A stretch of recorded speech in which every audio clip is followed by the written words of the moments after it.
존경하는 국민 여러분, 독도는 우리 땅입니다.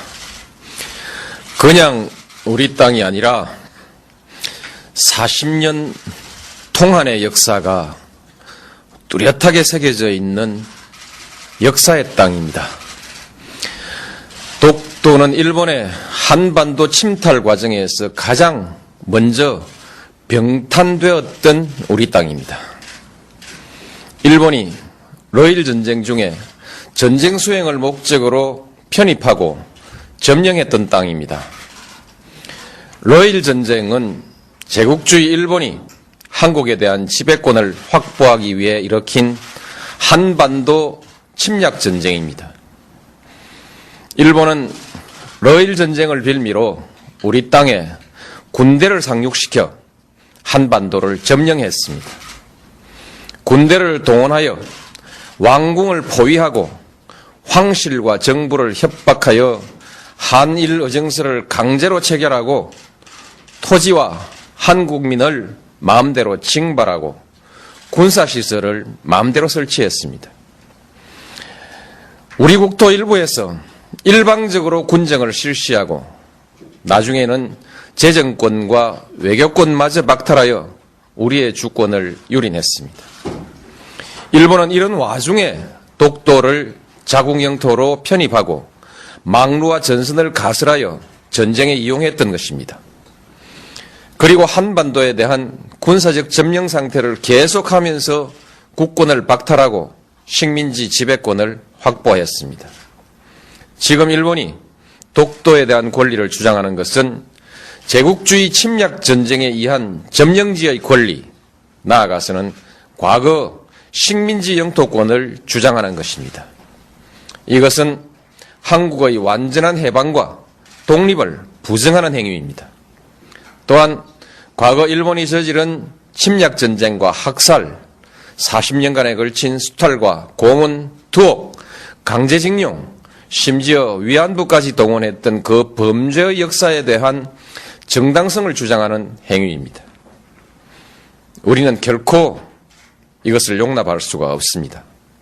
우리 국민에게 독도는 완전한 주권 회복의 상징입니다. 야스쿠니 신사 참배, 역사 교과서 문제와 더불어 과거 역사에 대한 일본의 인식, 그리고 미래의 한일 관계와 동아시아의 평화에 대한 일본의 의지를 가늠하는 시금석입니다. 일본이 잘못된 역사를 미화하고 그에 근거한 권리를 주장하는 한 한일 간의 우호관계는 결코 바로 설 수가 없습니다. 일본이 이들 문제에 집착하는 한 우리는 한일 간의 미래와 동아시아의 평화에 대한 일본의 어떤 수사도 믿을 수가 없을 것입니다. 어떤 경제적인 이해관계도 그리고 문화적인 교류도 이 벽을 녹이지는 못할 것입니다. 한일 간에는 아직 배타적 경제 수역의 경계가 획정되지 못하고 있습니다. 이는 일본이 독도를 자기 영토라고 주장하고 그 위에서 독도 기점까지 고집하고 있기 때문입니다. 동해 해저 지명 문제는 배타적 경제 수역 문제와 연관되어 있습니다. 배타적 수역의 경계가 합의되지 않고 있는 가운데 일본이 우리 해역의 해저 지명을 부당하게 선점하고 있으니 이를 바로잡으려고 하는 것은 우리의 당연한 권리입니다. 따라서 일본이 동해 해저 지명 문제에 대한 부당한 주장을 포기하지 않는 한, 그리고 배타적 경제 수역에 관한 문제도 더 미룰 수 없는 문제가 되었고, 결국 독도 문제도 더 이상 조용한 대응으로 관리할 수 없는 문제가 되었습니다. 독도를 분쟁 지역화하려는 일본의 의도를 우려하는 견해가 없지는 않으나 우리에게 독도는 단순히 조그만 섬에 대한 영유권의 문제가 아니라 일본과의 관계에서 잘못된 역사의 청산과 완전한 주권 확립을 상징하는 문제입니다. 공개적으로 당당하게 대처해 나가야 할 일입니다. 존경하는 국민 여러분, 이제 정부는 독도 문제에 대한 대응 방침을 전면 재검토하겠습니다. 독도 문제를 일본의 역사 교과서 왜곡, 야스쿠니 신사 참배 문제와 더불어 한일 양국의 과거사 청산과 역사인식, 자주 독립의 역사와 주권 수호의 차원에서 정면으로 다루어 나가겠습니다. 물리적인 도발에 대해서는 강력하고 단호하게 대응해 나갈 것입니다. 세계 여론과 일본 국민에게 일본 정부의 부당한 처사를 끊임없이 고발해 나갈 것입니다. 일본 정부가 잘못을 바로잡을 때까지 전 국가적 역량과 외교적 자원을 모두 동원하여 지속적으로 노력해 나갈 것입니다. 그 밖에도 필요한 모든 일을 다 할 것입니다. 어떤 비용과 희생이 따르더라도 결코 포기하거나 타협할 수 없는 문제이기 때문입니다.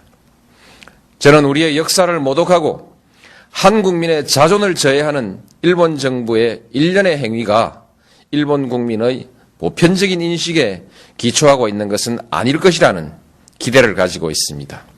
한일 간의 우호관계, 나아가서는 동아시아의 평화를 위태롭게 하는 행위가 결코 옳은 일도 그리고 일본에게 이로운 일도 아니라는 사실을 일본 국민들도 잘 알고 있을 것이기 때문입니다. 우리가 감정적 대응을 자제하고 냉정하게 대응해야 하는 이유도 여기에 있습니다. 일본 국민과 지도자들에게 간곡히 당부합니다. 우리는 더 이상 새로운 사과를 요구하지 않습니다.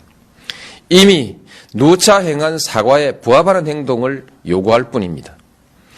잘못된 역사를 미화하거나 정당화하는 행위로 한국의 주권과 국민적 자존심을 모욕하는 행위를 중지해 달라는 것입니다. 한국에 대한 특별한 대우를 요구하는 것이 아니라 국제사회의 보편적인 가치와 기준에 맞는 행동을 요구하는 것입니다. 역사의 진실과 인류사회의 양심 앞에 솔직하고 겸허해지기를 바라는 것입니다. 일본이 이웃나라에 대해서 나아가서는 국제사회에 이 기준으로 행동할 때 비로소 일본은 그 경제의 크기에 알맞는 성숙한 나라, 나아가서는 국제사회에서 주도적인 역할을 할 수 있는 국가로 서게 될 것입니다. 국민 여러분, 우리는 식민 지배의 아픈 역사에도 불구하고 일본과 설린 우호의 역사를 새로 쓰기 위해서 부단히 노력해 왔습니다. 양국은 민주주의와 시장경제라는 공통의 지향 속에 호혜와 평등, 평화와 번영이라는 목표를 향해 전진해 왔고 또 큰 관계 발전을 이루었습니다. 이제 양국은 공통의 지향과 목표를 항구적으로 지속하기 위해서 더욱더 노력해야 합니다. 양국 관계를 뛰어넘어 동북아시아의 평화와 번영, 나아가서 세계의 평화와 번영에 함께 이바지해야 합니다. 그러기 위해서는 과거사의 올바른 인식과 청산, 주권의 상호 존중이라는 신뢰가 중요합니다. 일본은 제국주의 침략사의 어두운 과거로부터 과감히 털쳐 일어나야 합니다. 21세기 동북아의 평화와 번영, 나아가 세계 평화를 향한 일본의 결단을 기대합니다. 감사합니다.